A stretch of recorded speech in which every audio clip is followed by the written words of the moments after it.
देश की ताकत तीनों है महान, जवान, किसान और जनता महान। वोट चोरी संग्राम, सोनिया गांधी की नागरिकता से पहले मतदाता सूची में नाम। भाजपा का कांग्रेस पर सीधा हमला। लोकसभा चुनावी माहौल में वोट चोरी का मुद्दा अब राजनीतिक बारूद बन चुका है। राहुल गांधी द्वारा 7 अगस्त को चुनाव आयोग पर 1 करोड़ रहस्यमयी मतदाता और बड़े पैमाने पर अनियमितताओं का आरोप लगाने के बाद भाजपा ने तीखा पलटवार किया है। इस बार निशाने पर सीधे सोनिया गांधी हैं और आरोप बेहद गंभीर। भाजपा का दावा, 1980 में इतालवी नागरिक रहते हुए वोटर लिस्ट में सोनिया गांधी का नाम।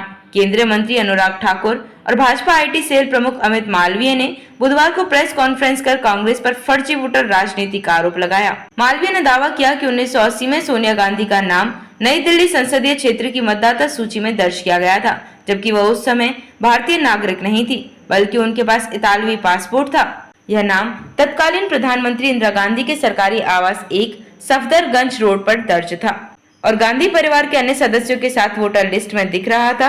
मालवीय का आरोप है कि यह चुनावी कानून का सीधा उल्लंघन था, क्योंकि भारतीय नागरिकता के बिना वोटर पंजीकरण संभव नहीं है। उनके अनुसार 1982 में सोनिया का नाम हटाया गया, लेकिन 1983 में दोबारा सूची में जोड़ दिया गया, ठीक उसी साल जब उन्होंने भारतीय नागरिकता ली। भाजपा का बड़ा हमला, घुसपैठियों के सहारे जीतती है कांग्रेस। अनुराग ठाकुर ने कहा कि कांग्रेस और उसके सहयोगी घुसपैठिए मतदाताओं और फर्जी वोटरों के सहारे चुनाव जीतते हैं। उन्होंने बिहार में चल रहे विशेष गहन पुनरीक्षण अभियान का कांग्रेस द्वारा विरोध करने को तुष्टीकरण की राजनीति बताया। ठाकुर ने 3 बड़े लोकसभा क्षेत्रों में फर्जीवाड़े के आरोप गिनाए: रायबरेली, डुप्लीकेट वोटर और उम्र में हेरफेर; डायमंड हार्बर, फर्जी पते और बोगस वोट; कन्नौज, बड़े पैमाने पर फर्जी मतदान। कांग्रेस का जवाब, भाजपा बौखलाई हुई है। राहुल गांधी ने इससे पहले कहा था कि भाजपा चुनावी प्रक्रिया में गड़बड़ी कर रही है। उन्होंने आरोप लगाया कि महाराष्ट्र और कर्नाटक में 1 करोड़ से ज्यादा रहस्यमयी मतदाता सीसीटीवी फुटेज नष्ट करना, चुनाव आयोग द्वारा मतदाता डेटा साझा करने से इनकार, यह सब मिलकर लोकतंत्र पर हमला है। चुनाव आयोग की चुप्पी, दोनों पार्टियों के संगीन आरोप प्रत्यारोप पर अब तक चुनाव आयोग की ओर से कोई आधिकारिक बयान नहीं आया है, लेकिन जानकार मानते हैं कि चुनाव नजदीक आते आते यह मुद्दा चुनावी राजनीति का बड़ा हथियार बनेगा।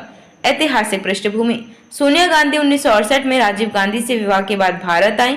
1983 में उन्होंने भारतीय नागरिकता ली। भाजपा का आरोप है कि 1980 में नागरिकता से 3 साल पहले ही उनका नाम मतदाता सूची में दर्ज हो गया था। निष्कर्ष, वोट चोरी का यह संग्राम सिर्फ मौजूदा चुनावी गड़बड़ी का मामला नहीं है, बल्कि यह 43 साल पुरानी एक एंट्री से जुड़ा विवाद है, जो पूरे चुनावी परिदृश्य को गरमा सकता है। भाजपा इसे चुनावी ईमानदारी पर सवाल बना रही है, जबकि कांग्रेस इसे राजनीतिक साजिश बता रही है। देखते रहिए changing future TV. Like, share और सब्सक्राइब करना ना भूलें देश, दुनिया और भविष्य की सबसे बड़ी खबरों के लिए।